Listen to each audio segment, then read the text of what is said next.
Hi there. Thanks for joining me on Conversations for Yoga Teachers. I'm your host, Karen Fabian, the founder of Bare Bones Yoga and the creator of the Momentum Magic Method, the way to become a confident teacher who seamlessly shares cues and easily creates sequences, whose classes are transformational, not just transactions, who understands anatomy and who shares their passion in a unique and authentic way.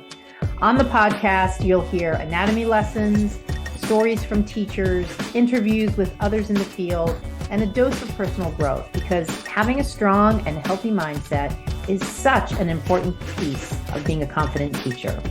In addition to the podcast, follow me on Instagram and TikTok for daily videos on teaching topics. Thank you so much for taking the time to listen today. Hi there. Welcome to Conversations for Yoga Teachers. I'm your host, Karen Fabian, and this is episode 267. So I am recording this on November 9th. This will go live on November 13th, 2023. And I want to start out by thanking you for listening, because last week, the podcast hit a major milestone. I crossed over 100,000 downloads. And whether you've listened to one or a bunch of episodes, or this is your first episode, you are now helping this podcast, kind of go even higher in terms of the goals, the goals that are out there for number of listeners, number of downloads. So I'm just thrilled. When I started this podcast years ago, I knew that I wanted to have conversations with yoga teachers, and I never would have expected it would have been hours and hours and hours. I mean, over 100,000 downloads, 267 episodes. That's at least 267 hours of content, but I know that many of the episodes have gone over an hour. So it's more than that. Just dozens of guests, dozens, hundreds of topics. Obviously 267 topics. So the scale of it is just enormous. And I'm just so thrilled. I love doing it. I was pretty sure when I started this podcast, it was going to be something I loved. And I'm just blown away every week by how much I love just opening my laptop and just talking to you, having a conversation with you. That is, of course, in the spirit of podcasting, one-sided. The thing, though, is I oftentimes talk to yoga teachers, and you may be one of them, and you'll say to me, "Oh, I listened to your podcast," or, "Oh, I remember when you mentioned that on your podcast." So I have the actual real life conversation with you after the podcast conversation, and that's okay with me. One of the things that I love about this particular style of communicating is I think it's the most portable. Of course, you've got your Instagram and TikTok on your phone, and that is portable. I think, though, there's something even more portable about just putting your earbuds in and walking around and listening to content. I think there's something even more portable, because in that scenario, you have your hands free. And sure, you're not getting the visual, but I think that's part of the magic, right? When you and I can connect and it's just my voice in your ear, I think there's something really personal about that. And I can tell you, as a content creator, and oh my God, I've been out there on the social networks for so many years, and I've got thousands and thousands of hours of video content and obviously audio content. I can say that as a content creator, I actually feel like I can share more with you here in the podcast than in the visual platforms. And part of it is because it is just audio. You can't see me.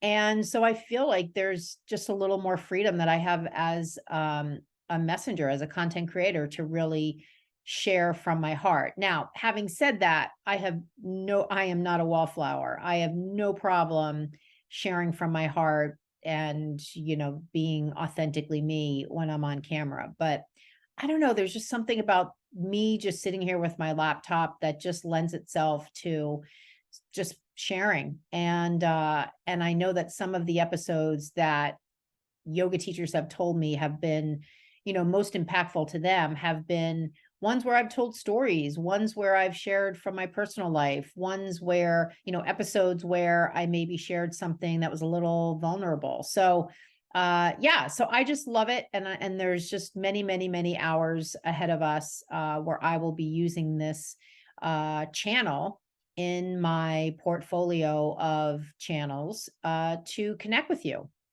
And I want you to really know, I mean, honestly, I'm a little bummed because I really was hoping that I would hear from more yoga teachers who were listeners to this week's episode. And I sort of don't know what it is going to take to motivate you to reach out and connect with me beyond just being a listener, beyond just being a watcher, beyond just being someone in the woodwork. I mean, I think in my mind, what it really takes is you being at a place as a yoga teacher where you feel now is the time to take action. And I think it also takes me sharing messaging with you that just resonates with you so deeply that you just have no choice. You just feel compelled to reach out to me. And, if you listen to any number of my episodes, you know that I almost always end the episode with an offer to you to reach out to me in the DMs on Instagram. And I think I even said in the last episode something to the effect of, don't be shy, please reach out. And, as I sit here on Thursday, November 9th, that episode's been live since Monday. And I know there have been hundreds of downloads and I haven't gotten one DM. And so I sort of wonder, does that have something to do with my messaging? Does that have something to do with where you're at? Does that have something to do with what I always have in the back of my mind, which is you're afraid if you talk to me, I'm going to try to sell you my program. And I just cannot emphasize this enough. You control your wallet. You control what you enroll in. I can't make you do anything.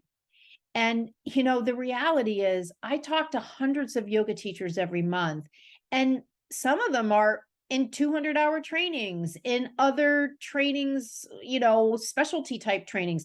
Like they're not even people that would most likely enroll in my program because they're already in another program, but I still talk to them because part of what I love is to learn more about where you're at and to hear more from you. And part of what yoga teachers tell me they love about connecting with me is for once they actually feel heard. They actually feel like someone's asking them, where do you want to go as a yoga teacher? What's your vision? What's your dream? Like, I seriously want to ask you, has anybody ever asked you that? I want you to really, even your partner in life. Has your partner in life asked you, what's your vision for yoga teaching? What's your vision for you as a yoga teacher?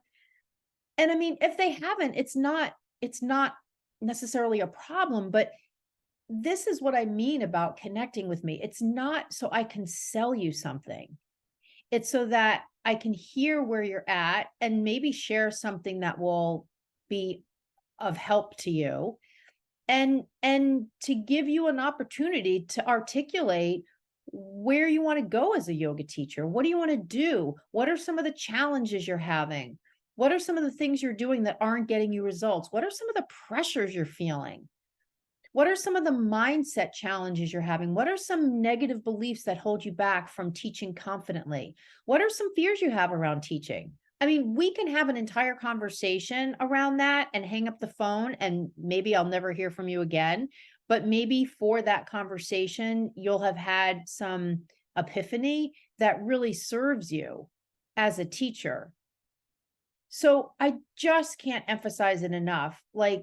This is why I called this podcast Conversations for Yoga Teachers, because it's about having conversations. It's not about having sales calls.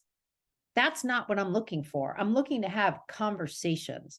So again, I just offer that to you, with all these episodes as you're listening, as you're hearing me say things that resonate with you. I mean, if anything, just send me a message on Instagram. Oh, Karen, I really love that episode. I don't ask people to write reviews because I just think it's kind of a pain. You're listening on your phone and then you have to go to iTunes. I actually think the whole interface for a person to write a review for someone's podcast is just so cumbersome.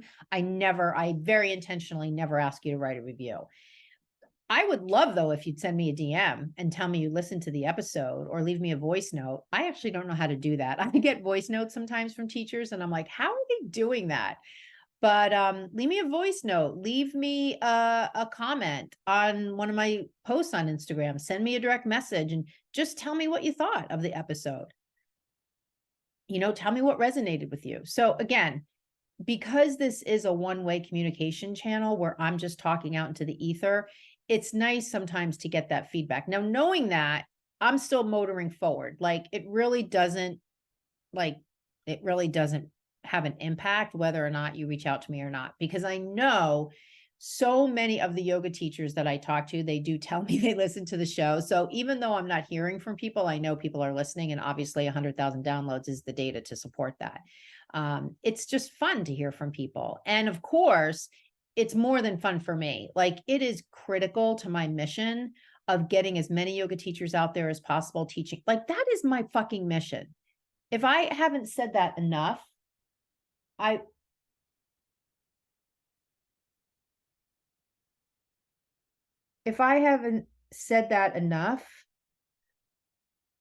really, really want to just make sure you know what my mission is. My mission is to get as many yoga teachers out there as possible, teaching confidently, teaching authentically. That is my mission.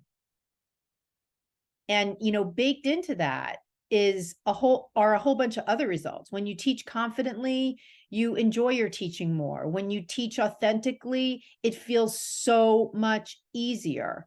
When you feel confident and authentically, you naturally radiate positive energy and make better connections with your students.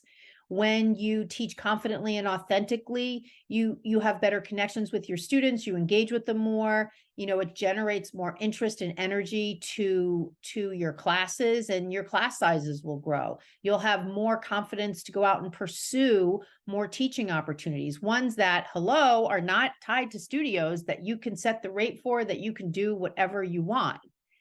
So the ripple effect of being a confident, authentic teacher is just so, it's not that it's intense, it's just so amazing. I mean, amazing isn't even a good enough word, but it's just so meaningful. And so that's why I know my mission is clear. Every yoga teacher I talk to who has hesitancy around teaching, who feels nervous around teaching, who doesn't feel like they're themselves when they're teaching, who feels pressure, who has mindset challenges, who has limiting beliefs, all of those problems. If you are out there with those sorts of problems, you're my mission is to help you move past those. And I know how to do it. I've done it with other teachers, and I would love to do it with you. So I know exactly what my mission is. So I guess my question to you is, do you know what your mission is? Do you know what your mission is as a yoga teacher? Because once you have a mission, the road is really clear. Your decisions come so easy. Decisions around what kind of sequence do you want to teach? What kind of cueing do you want to use? What kind of workshops do you want to offer? Where do you want to teach? What style yoga do you want to teach? What's your teaching methodology? What opportunities do you want to create in your community? How do you want your social media to look like? What's your brand? All those things just become so clear. That's why when I work with teachers in my program, one of the first things they do is they watch a video in the intro section about what's your mission, and then we have a conversation about it.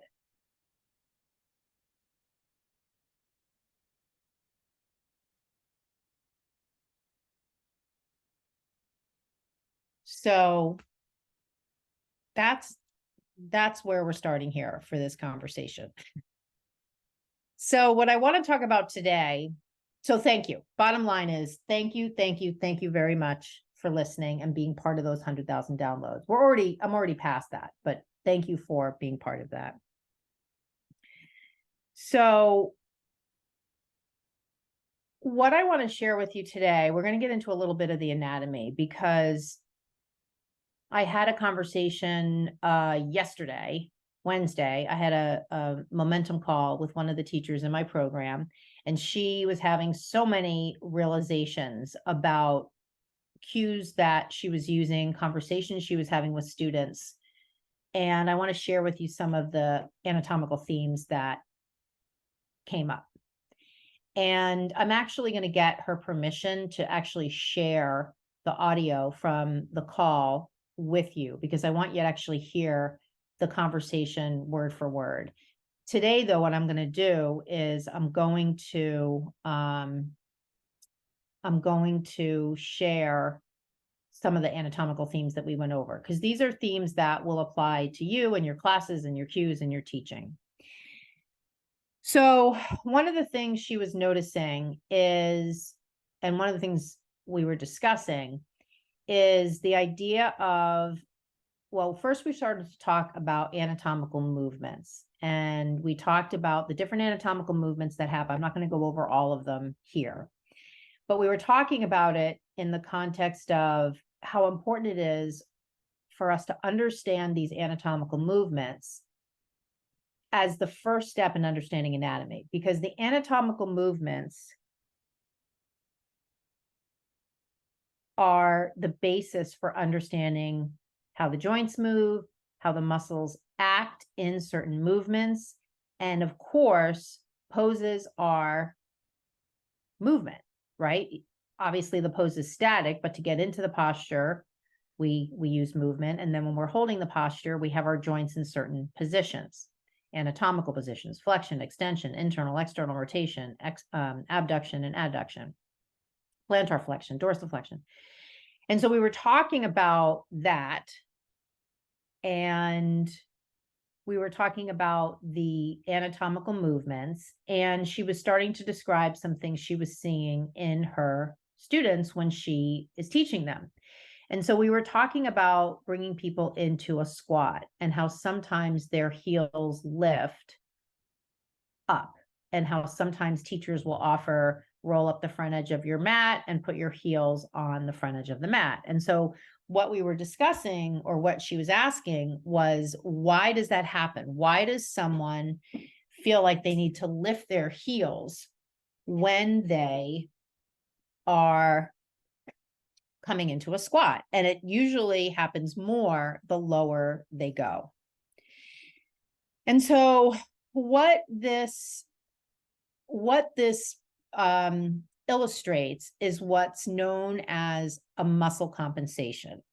And you can think of a muscle compensation as something a muscle is doing to compensate for something that it doesn't have, an ability that it doesn't have. That's sort of the consumer definition. And so when I go into the example here of bringing people into a squat and lifting the heels, you'll have a better idea of what that means. So let's first look. I want you to imagine in your mind, you have people just doing like a goddess squat type thing, where they're standing with their feet out wide, hips are in abduction and external rotation, and they begin to bend their knees as they deepen into the squat.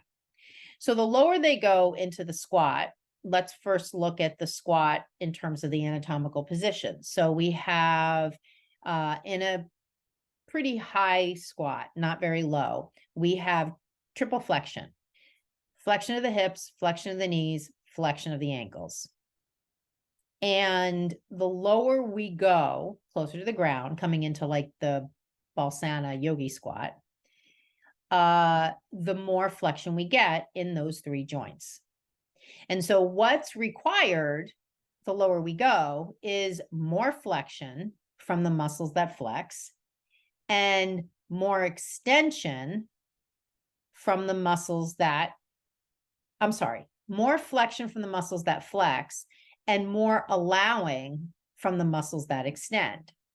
Because as I come into a squat and my hips are moving into flexion, and let's look, for instance, at a muscle like the psoas. So the psoas is a hip flexor. So I come into a squat, my hip flexors, my psoas, my rectus femoris are flexing the hip. On the other side of the joint, my gluteus maximus, which is a hip extensor, is lengthening. So if my hip extensor is tight, it's not going to allow my hip flexor to take me deeper into a squat. As I go further down the kinetic chain and I look at the knee, so the flexor of the knee is the hamstrings. The extensor of the knee is the quads. So the lower I go in a squat, my hamstrings are working, concentrically contracting, and my quads are eccentrically lengthening. When I get down to the ankles, my ankles are in dorsiflexion. And the lower I go, the muscle of dorsiflexion of the ankle, which is the tibialis anterior, is doing more and more and more dorsiflexion the lower I go. So that means on the other side of the ankle joint, on the posterior aspect, the calf muscle or the gastrocnemius is eccentrically lengthening the lower I go. So now we look at a student who goes from a standing squat to a deep squat and their heels lift. So the breakaway point, or the point where there's give, where the person's quote unquote out of alignment, is at the ankle, because they're still flexing their hips, flexing their knees, but when they get to the ankle, when they get low, their heels lift. So there's something problematic with the ankle joint at that part of the kinetic chain. And so what this demonstrates is the lower they go, as the demand for eccentric lengthening in the gastroc increases, their muscle gets to a point where it just doesn't have enough flexibility, doesn't have enough lengthening ability. And so the compensation is the heels lift. See, this is one of the really interesting things about the body. The body will figure out a way to get into the yoga pose, even if from an anatomical standpoint, all the muscles involved in getting you into that posture or getting your student into that posture aren't as ideally functional as they need to be from a range of motion perspective or other perspectives. You can still most likely get into the pose, but there's going to be some compensation that shows up. And this is why for yoga teachers, it's so magical when we understand anatomy and we're watching students and we see these compensations appear, and we can point out to ourselves in our own mind what's most likely happening. And so that allows us to, in a really impactful way to the student, give them a modification that's really going to help them out, because we most likely know what the problem is. And so, you know, in this example here, the why behind the cue of, if your heels are lifting, slide a rolled up mat underneath it or rolled up blanket or something. The why behind that is because you're basically accounting for the fact that the gastrocnemius is too tight, and rather than increase the demand on the ankle joint to be in so much dorsiflexion, you're decreasing the amount of dorsiflexion, because as the heel lifts, you're coming more into plantar flexion, which is less dorsiflexion. So the angle is getting bigger, so there's less demand on the gastroc to stretch. So that is the full picture. And you know, I want you to really, really appreciate that that's a full explanation. That's not something you'd probably go into in this level of detail with your student. However, you're not off the hook to know it, because the more you know it, the more, even when you don't share everything that I just shared, the more confident you are and the more helpful you can be. So to just finalize this one example, the potential solution for your student with this problem is to give them things to do where they are stretching their calves. And to stretch their calves, they need to come into plantar. They need to come into dorsiflexion, right? Because the gastroc points the toes. The gastroc is the plantar flexor. So the more they need to stretch. So they need to come into more dorsiflexion. So the more you have them do things where the feet are in flexion, the more they will have opportunity to stretch the calves. So something like downward dog, is an example. Even just like a seated staff pose, just have them move through plantar flexion and dorsiflexion is a good way to do that. So that's the story on this particular example. The other example that came up in my call with Gigi was she has a student, or had a student this week, who was complaining of low back pain in bridge. And, you know, when a student complains of pain, it's sort of a gray area for us as teachers because we're not physicians, we're not in the medical field, so we can't treat them, we can't tell them definitively what it is. However, as movement professionals, as we understand anatomy, we can definitely help them with some suggestions and definitely help them with different thoughts around poses they can do. They can sort of be their own experimenter around trying different postures and seeing what might relieve some of the pain and discomfort, going into certain poses where pain appears and changing their alignment, seeing if that helps. So we can work with them to help them try different things so that they can start to figure out what might be the problem. So when you have a student, in Gigi's case, has this student complains of low back pain in bridge. So where the heck do you start there? So the place to start is, number one, you want to look at bridge as a pose and identify what are the joints doing in the pose. And here, because the area of concern is the lower back, she's complaining of lower back pain, we want to be looking at the area of the hips. So we look at someone in bridge pose, and the first question is, what position are the hips in? So in bridge, the hips are in extension, bilateral hip extension, meaning both hips are in extension. In a lunge, you'd have one hip in extension, one hip in flexion. So you have a person in bridge, they're in bilateral hip extension. So the next question is, what muscle is creating hip extension? So the muscle of hip extension is the gluteus maximus, assisted by the hamstrings. The hamstrings are a synergist to glute max in the action of hip extension. So in a perfect scenario, someone comes into bridge and they're using their glute max, assisted by their hamstrings, to extend the hips. But this person's complaining of low back pain. So what that suggests is that they're using a muscle in their lower back instead of using the gluteus max. And it might not be an all or nothing. It might be they're using some amount of musculature in the low back and not primarily using the muscle in the hip, the glute max.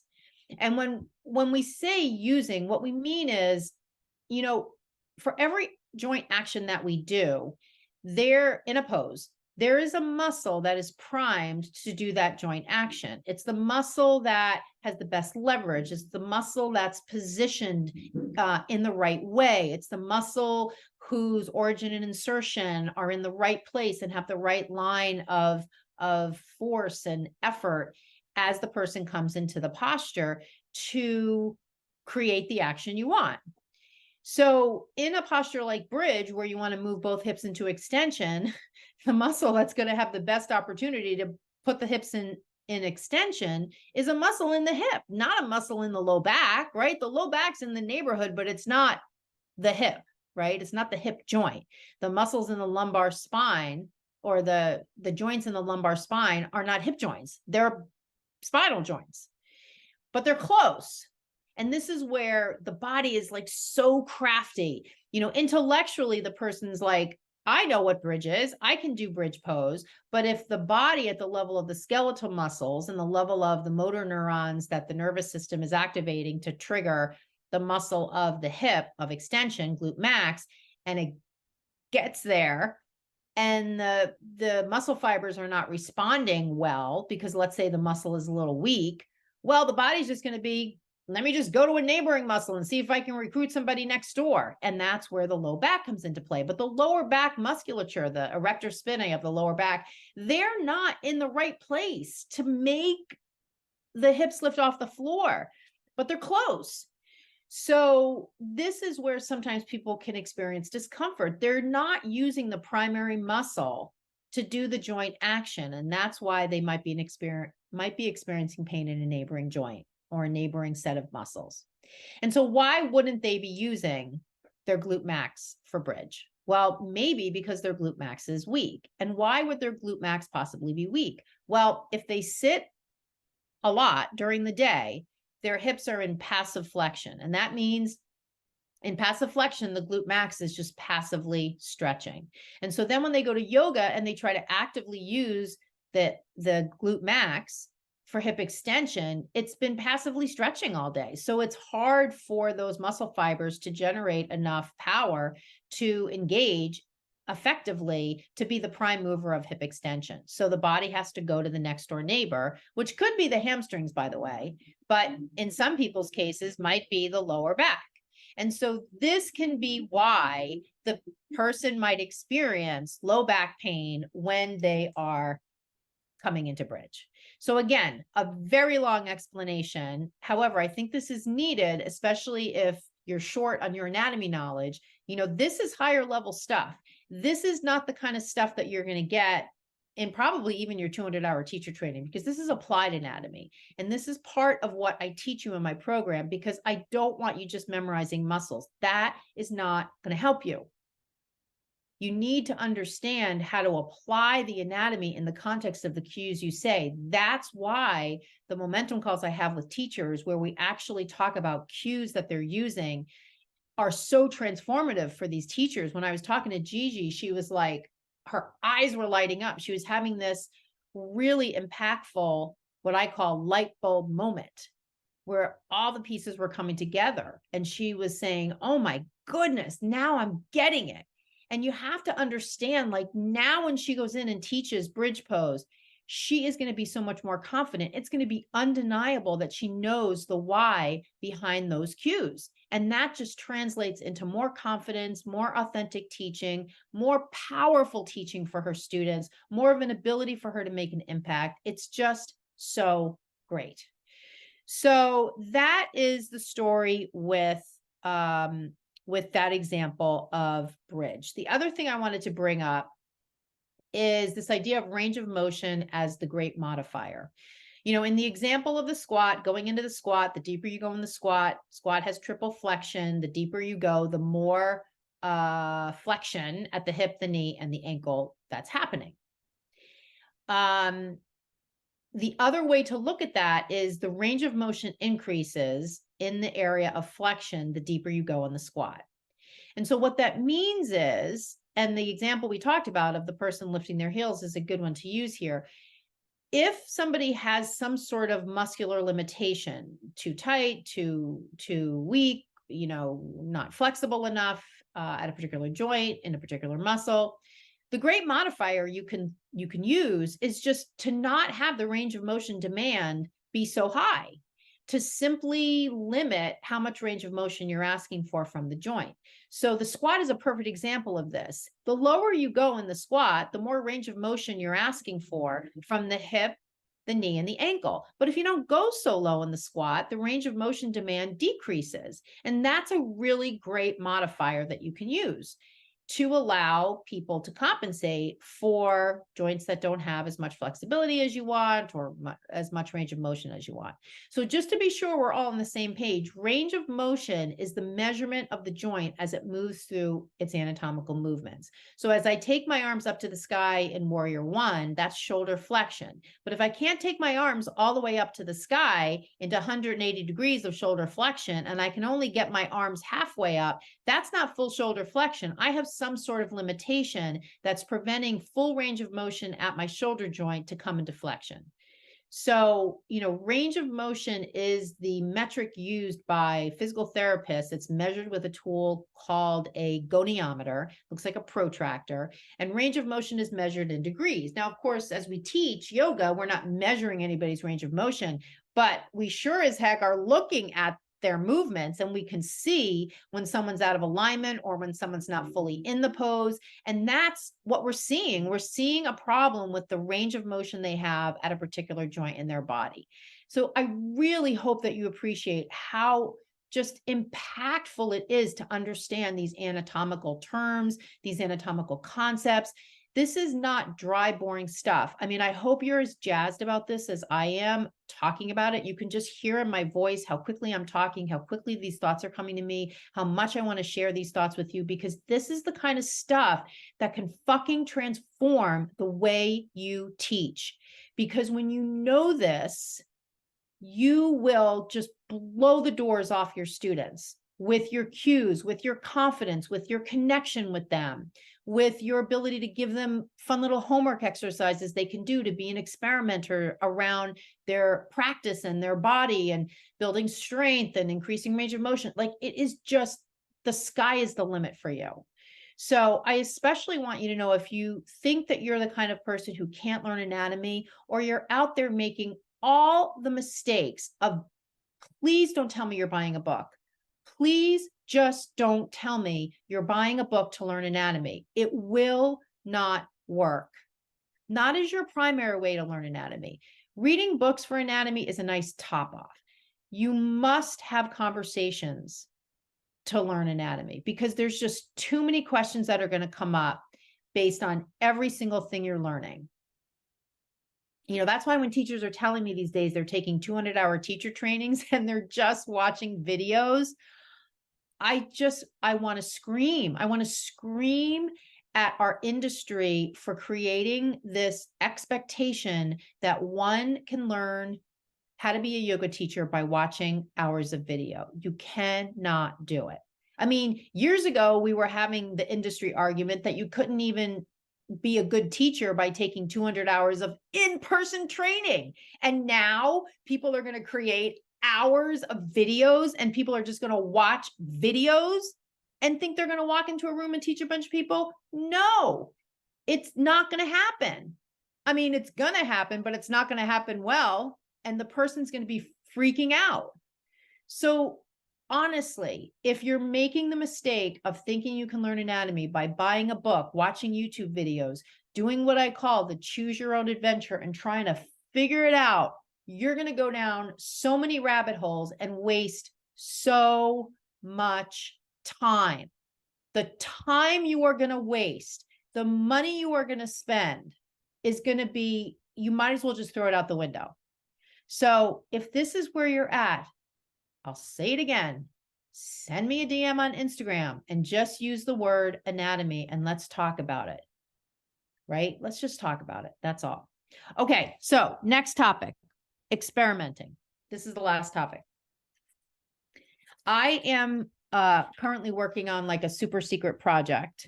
And it has to do with, actually, this is not the last topic. This is the second to last one. It has to do with, oh God, how can I describe this? It has to do with coming to a central theme for all of what I do and all of what I believe in when it comes to you, when it comes to communicating with you, when it comes to sharing with you. What I really feel is that the essence of what it means to be a confident, authentic teacher. And I've been doing some work, and again, once I have the big reveal on this, I'll tell you the behind the scenes, but suffice it to say, for now, I am doing all this work on the side to craft this. It's not even really messaging. I mean, it kind of is, but it's going to be something bigger than that. And there's one theme that keeps coming up to me over and over and over again, and it's this word experimenting. And along with this experimenting, it's this other word, willing. And so when you put those together, you come up with willing to experiment. Willing to experiment. And when I think of a person who's willing to experiment, another word comes to my mind, curious. Someone who's curious. Little kids are curious. Little kids never say, I mean, I don't have kids, so I don't know. And I know sometimes, because I've worked with kids for many, many years as a yoga teacher, I know sometimes they don't want to try things. But outside of those examples, like, little kids typically are just super curious and they're willing to try anything. Oh, come over here and try this. Oh, no problem. I mean, yes, show me how to do it. Like, everything I've done with kids over many, many, many years in the context of teaching them yoga and playing different yoga games with them, they've always been so curious. And then we get to be adults and we lose all our curiosity, and we also lose our willingness. and we lose our willingness to experiment. And the reason we do that is because we have experiences in our life that prove, or we think they prove to us, that it doesn't pay well to be curious. And we can't experiment because we're not that kind of person. We're the kind of person who X, or we're the kind of yoga teacher who Y, or we're the kind of yoga teacher who never does X, Y, Z, or we're the kind of yoga teacher who always does A, B, C. Like, we develop these really fixed views of ourselves.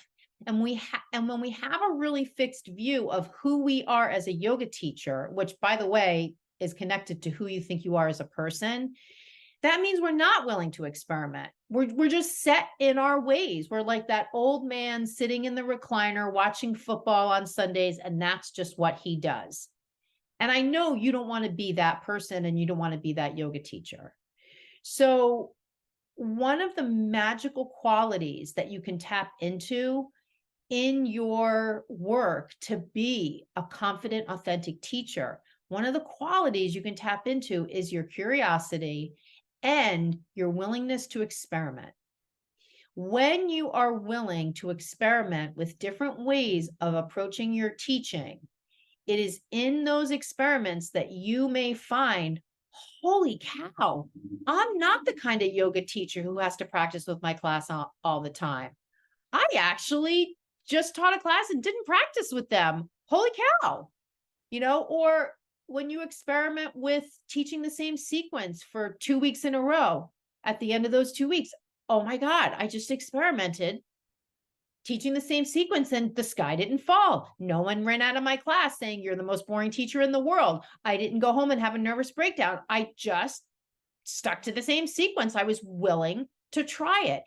Every time you're willing to try something different, you're experimenting with disproving a belief that you have about yourself.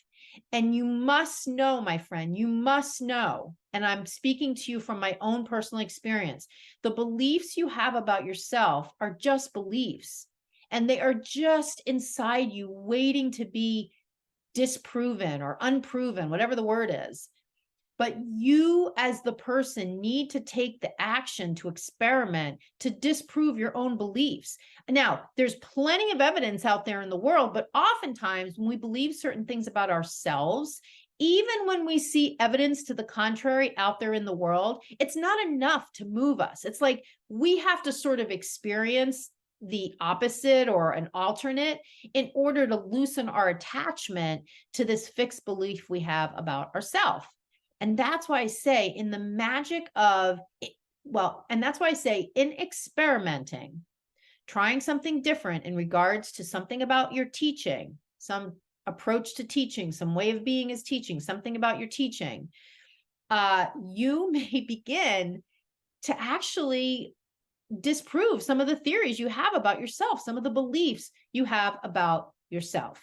I have many, many examples of this, and I'll just end with a quick story. So one of the teachers in my program, Rose, she has been just knocking it out of the park. She came to me and actually I just attract these kinds of yoga teachers, and Rose is no exception. She's the kind of teacher who she came to me with a desire to show up more confidently and authentically to her students in her classes. And even though she wasn't sure how to get there, she was willing. She was willing. She was also a little bit afraid, but she was more willing than succumbing to the fear. So if you're listening to this and you're that kind of person, you're my person. You're my kind of yoga teacher that I can help. I'm not going to be able to help you if you're going to just dig your heels in and say, I can't change. I'm not going to be able to help you if you're going to say, I don't have any money to invest in your program. It's not worth it. I'm not going to be able to help you if you're going to sit there and say, it's not worth it to change. I'm getting more out of teaching if I just stay stuck on I can't help somebody like that. Somebody who stands up for their limitations and argues for their limitations, you're not my person. But all of the teachers I attract, and it's a reflection of my energy that I attract these people, the kind of people who they sort of have doubt, but it's not doubt that prevents them from trying something different. And so in Rose, she had over the past couple of months that we've been working, and it hasn't even been that long. It's probably been just about 2 months. She had this goal of doing more of the walk and talk and less practicing with her class. And the other thing that she was experiencing was this emotional charge attached to going in to teach.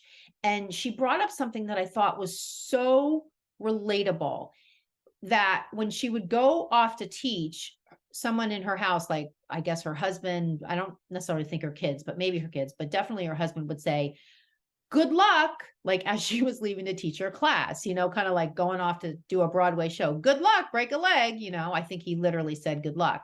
And that would be really triggering to her. And when she said that, I was like, God, I totally get that. Like you're already sort of feeling nervous, and then you're leaving the house and your husband or boyfriend or girlfriend or whatever significant other is like, good luck. There's just something pretty obnoxious in that. It's like, good luck. I hope you don't screw it up. And so I could totally see that that would be triggering to her, especially because she was already feeling nervous.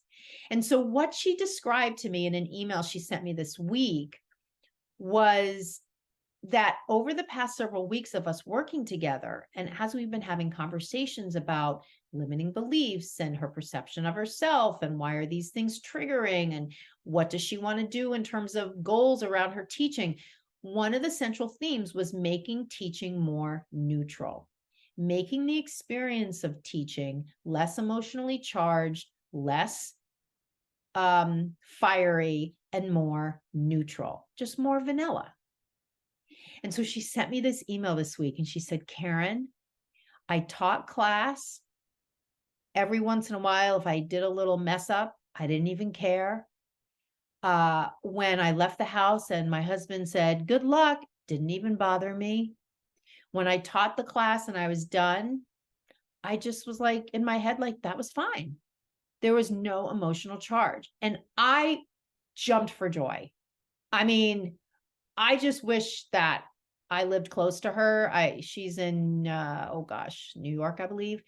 I would hug her. I mean, I was just so happy for her, and I really want you to hear how amazing a realization this is for someone to have about not just them as a teacher, but as a person. The reason that you may have some fears around teaching and the reason these things come up are often tied. And again, I'm speaking from my own experience as well as the experiences of teachers I have worked with and I'm working with now. These fears and limitations about how we think about ourselves, they're often tied to things that have happened to us in our lives, experiences we've had when we were young, things our parents said to us, beliefs that we were raised with, things that before we even had our own mind to think certain things and somebody else said, this is the way that is. Those are not beliefs that we came up with. They're beliefs that were just kind of handed to us. And so then you're going to go walk into a room with a bunch of people you don't know and expect that you're going to stand there off the yoga mat, not do any yoga, and just walk them through this sequence and not have it bother you at all. That's a pretty tall order. Like there is something baked in, and it's not like I don't know what it is, but I'll just, for purposes of this conversation, say there's definitely something baked into teaching yoga that is very triggering for people. And so if you're triggered by teaching yoga in your own personal way, and obviously it doesn't feel good, number one, you're not alone. And number two, it's something about teaching yoga that brings it out in people. It doesn't happen with personal trainers, doesn't happen with Pilates teachers that I've heard of. It very much happens with yoga teachers. And I think part of it is because people have this perception that because the practice is so time tested and been out there for thousands of years and it has a spiritual component.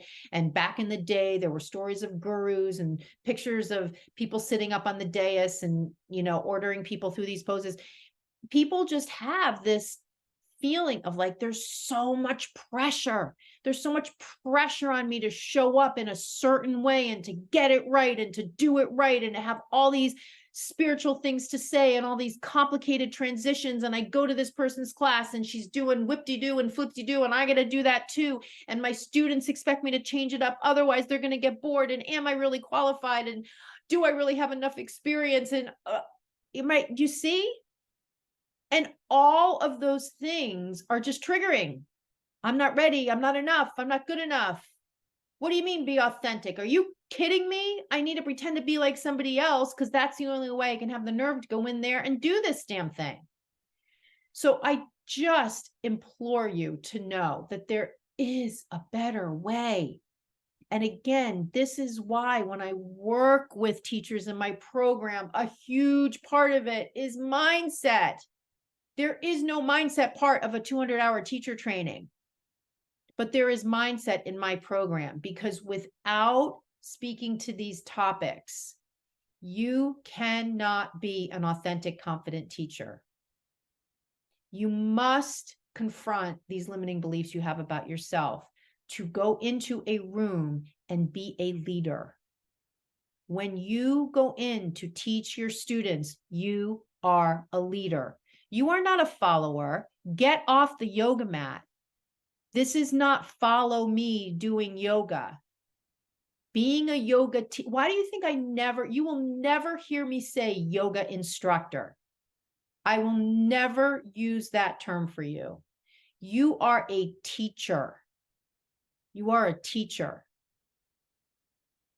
And when you own being a teacher, not only will you get off the yoga mat, you will own what it means to teach people.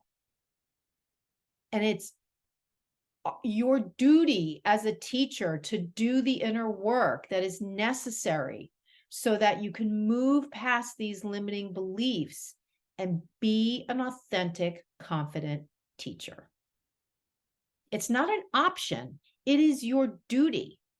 Now, if you don't do it, you will just probably experience teaching in a half-hearted way. And you can do that. But I'm telling you, there is a revelation for you just around the corner. There is teaching that is light. There is teaching that is full of joy. There is teaching that is full of impact. There is teaching that is mission driven. There is teaching that is authentically you, your method, your way, without a care in the world about anybody else, any other teacher and their way, because their way is not your way. And when you own your way, there is so much freedom in that. So I wanted to just end with that story about Rose, because, for me, that is the culmination of, just me developing my method, me developing my approach and working with teachers. And when I see people have results using my method, and it's not just that, and it's more about them being willing, them being curious, them being open, them being coachable. It's just magic. It's just magic. So we're at the end of today's episode. And if you've made it all the way to the end here, thank you. And send me your comments, send me your thoughts, send me your questions on Instagram, Bare Bones Yoga. And if you're curious about learning anatomy from me, if you're curious about how do you get to be more curious, how do you start to embody this experimentation approach, the best place to start is to ask yourself, what's my biggest problem right now? What is my biggest problem right now as a yoga teacher? Start with that. DM me your biggest problem as a yoga teacher. And that's where we're going to start when it comes to this experimenting conversation. I'll give you a couple ways you can be an experimenter, be a scientist, be an experimenter to work on that problem.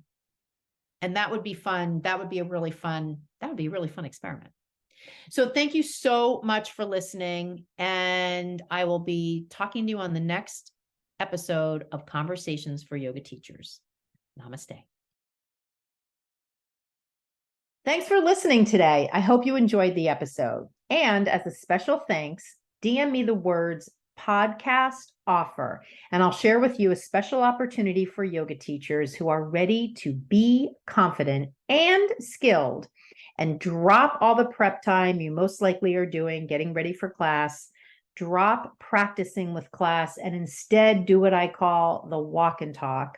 Drop using the same cues over and over, and drop worrying what other people think. If this is you and you're ready to step into your most powerful, authentic way of teaching, just DM me the words podcast offer on my Instagram, and I'll tell you how I can help you.